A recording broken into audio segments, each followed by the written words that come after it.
Oi, pessoal, tudo bom? Para quem não me conhece, meu nome é Júlia Valente, sou professora aqui na Fono Online, das questões relacionadas à audiologia, e hoje eu vou discutir uma coisa com vocês, na verdade, trazer uma experiência minha e aproveitar para discutir com vocês uma questão que tem até me preocupado bastante, tá? Mas antes da gente começar essa discussão, né, se inscreve aqui, dá o like, a gente vai fala de várias coisas aqui no YouTube, vai lá olhar no nosso site, que tem diversos cursos gratuitos para vocês também, tá? O que eu queria conversar com vocês hoje é sobre a importância da avaliação auditiva em diversos momentos da vida, né? Na verdade, eu quero trazer dois casos que eu vivi e que não ter realizado a avaliação auditiva por julgar que essas pessoas ouviam bem mudou completamente a reabilitação, o direcionamento da reabilitação e, bem entre aspas, assim, se perdeu muito tempo na reabilitação dessas pessoas, tá? Eu vou contar os dois casos e a gente vai discutindo, né? O primeiro caso era uma menina de 17 anos que tinha algumas questões de desenvolvimento. E, assim, o que a gente sabe é que pessoas que têm questões de desenvolvimento, principalmente crianças, elas precisam passar por avaliações auditivas, porque perdas auditivas influenciam muito no desenvolvimento. Não que não possa ter outra causa, mas se você tiver a perda auditiva e você não reabilitar a perda auditiva, isso vai ser um problema. É uma criança que desde os 3 anos está em terapia fonoaudiológica, mudou por fono, passou por diversos neuros, assim, né? Teve uma mudança de e nunca se fez a audiometria dessa criança, ou qualquer avaliação auditiva, a não ser o teste da orelhinha de quando ela nasceu lá. A justificativa que era dada era que a criança ouvia. Não, quando a gente chama, ela via, e daí por diante. E ela era tratada como se ela tivesse uma disartria, né? Alguma coisa mais motora, vamos dizer assim. E aí ela estava em acompanhamento com uma fono e com a neuro, pedindo sempre o exame e não se fazer o exame, por quê? Porque a criança ouve bem, segundo a família. Chegou a um ponto da neuro e da fono falarem o seguinte: se você não fizer o exame, a gente não vai continuar acompanhando ela. Era uma criança que não respondia para audiometria, tá? Então, o diagnóstico auditivo dela foi feita com o PEAT, e foi até um PEAT que se fez na casa, né?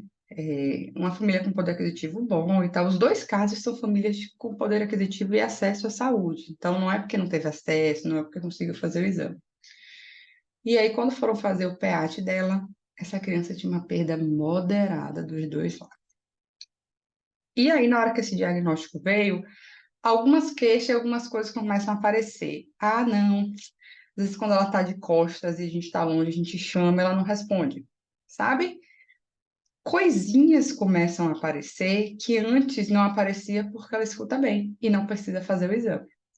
Pensa que essa criança está 4 anos em terapia, gente. E assim, muito da terapia fonoaudiológica é baseada em estimulação auditiva, que a criança não estava ouvindo, né? Então, assim, chega a ser desesperador. Então, assim, a conduta do caso, não que ela não possa ter lá a disartria dela, a alteração motora, ela pode, mas você precisa reabilitar essa questão auditiva porque você perdeu 4 anos num período ótimo de aquisição, né?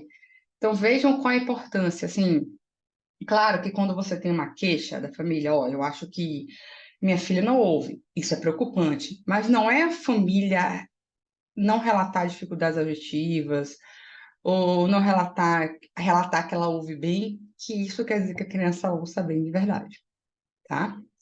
E aí o segundo caso, parando que conjunto, já não era uma criança, já era um adolescente de 16 anos, com diagnóstico de TDAH, usando medicação para TDAH, que nunca fez uma avaliação auditiva.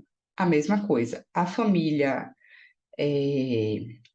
não fez o exame, apesar do exame já ter sido pedido antes. Por quê? Porque ela ouve bem. E aí, na verdade, o que a neuro começou a investigar pelas queixas, dificuldades escolares, era a alteração do processamento auditivo. Então, ela pediu um exame de processamento auditivo, o PAC. Só que, para fazer o PAC, precisa fazer a geometria, e ela pediu o PEAT também, né? E aí, foi na clínica que eu trabalho, E aí eu tentando agendar o PAC, bota o PAC, tal dia, vem fazer áudio antes, para tentar, né, organizar melhor, porque é filha de uma conhecida minha. E na hora que a gente foi fazer o exame, uma criança medicada para TDAH, com algumas dificuldades, criança não, né, adolescente, com 16 anos, com uma perda moderada dos dois lados, sensório e neural. Quando essa perda começou, não tenho a mínima ideia. Mas eu lhe garanto que todo este tratamento que essa pessoa fez até hoje, ele foi muito comprometido, né? Quando essa perda começou, quanto que essa pessoa não está reabilitada, são questões que a gente não pode responder, mas que muda tudo, sabe? Tanto que a gente suspendeu o PAC, vai para a reabilitação, vai usar aparelho auditivo. Depois de um tempo, a gente pode até pensar em fazer o PAC, né, para ver como ela tá e tal. Mas assim, não é o foco hoje. A gente sabe que a gente vai ter habilidades comprometidas e que a gente tem um problema muito grande para resolver ali, né? Então, assim, não tem como, gente. Não é aceitável nenhum problema atencional, de desenvolvimento, de linguagem, que não se faça uma avaliação auditiva, né? Perdas auditivas passam e as pessoas não percebem, né? As pessoas têm dificuldade de ouvir, e é essa a importância da gente fazer a avaliação auditiva, mesmo quando aparentemente não tem queixa, né? Existem pessoas que têm muitas habilidades auditivas, que elas conseguem se sair quando não pegam informação, é muito importante. Ah, às vezes dá trabalho. Eu entendo que talvez uma pessoa com desenvolvimento atípico ela faça muito exame, seja muita investigação, que seja extremamente cansativo, né? Tá em terapia com fono, toda semana tem que levar para fono. Não é disso que eu tô falando. Não estou dizendo que é fácil, sabe? Mas não é por isso que a gente pode abrir mão da avaliação auditiva, porque chega a ser assustador você pensar nesses dois casos, né? Tá tudo errado. A verdade é essa. Tá tudo errado. Né? A gente nunca considerou essa perda auditiva nessas duas pessoas e isso influencia diretamente o desenvolvimento dela, tá?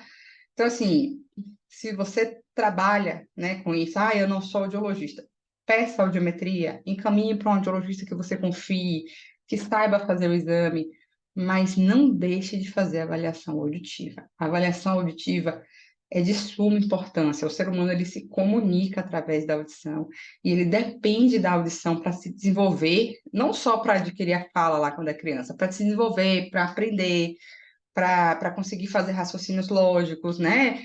Para criar pensamentos complexos. Então, assim, não se apegue o relato de quem acha que não tem queixa.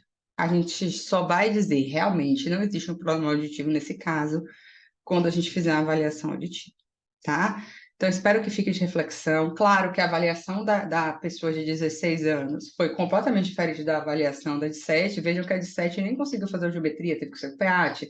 A com de 16 anos a gente fez audiometria, mas a gente precisa saber como fazer o diagnóstico e, mais importante, encaminhar essas pessoas para o diagnóstico, tá certo? Mês que vem a gente chega com outro vídeo, não esquece de se inscrever, dúvidas, comentários, pode colocar aqui que a gente responde e vai lá no site dar uma olhadinha com a gente, tá bom?